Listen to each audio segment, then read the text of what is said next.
A new fallout tonight from the publication of a manifesto written by the mastermind of 9/11.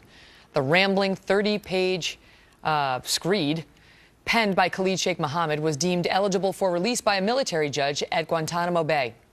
Someone then gave it to the media, and they splashed it online. Our next guest was working in the World Trade Centers when terrorists crashed planes into them on that terrible day in 2001. She suffered burns so badly they only thought she had a 10% chance of survival, and boy, did she prove the odds wrong. Joining us now, Lauren Manning, author of the New York Times best-selling memoir, Unmeasured Strength.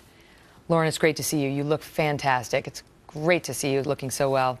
Your reaction now to this publication of this manifesto that's now been released to the public, and the fact that we have part 2 and part 3 still to look forward to. Well, I think my first comment would be pretty straightforward in terms of he took the coward's path way forward by sending men, killers, masked to kill thousands of innocent men, women, and children. And yet again, he's taken the coward's path forward and perverting the tenets of Islam into a shield, in essence, to profess suddenly a path to peace, when much of the supremacist theology is based on trying to convert before striking again. So I think we are purely feeding into what is a very bad road to travel down. We had Andy McCarthy, who used to prosecute terrorists for a living, on the show, and he pointed out that for some of these extremists, that's what they have to do. They have to try to convert you before the Quran, in their minds, allows them to kill you. And so those who are touting this as, oh, look, he's looking at terrorism in a different way, just wants to convert us now, are missing that he was basically saying they have no idea what they're talking about. Absolutely. And when you look back on other people who have been jailed, the Blind Sheik back in '93, terrorists that were captured thereafter, they all issued missives from their prison cells exactly in what might be a clothed fashion with KSM to operatives outside. And I think that what we can do right now is make a choice.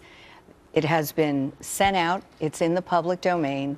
We can make a choice and proffer to Colonel Pohl and others. He's the judge at Gitmo that declassified it or allowed it to be released. Exactly. Others within that tribunal court system, that the second and third iterations of his manifesto not be released.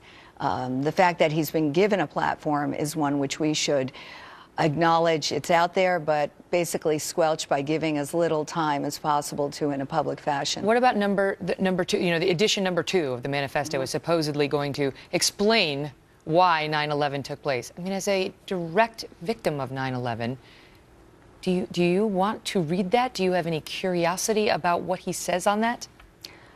No, he's a lunatic and he is a mass murderer, and I do not profess to have any desire or interest to further delve into the mind of a madman who, when given the option of confronting the world with peaceful tactics, chose to do the most incomprehensible thing possible: murder people without any pretense, without any warning, not as a soldier, not as an organization, but as simply, again, I use the word coward.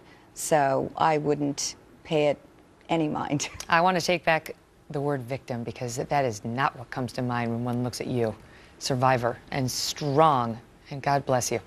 Thank you very much. All the best. Thank you, Megan.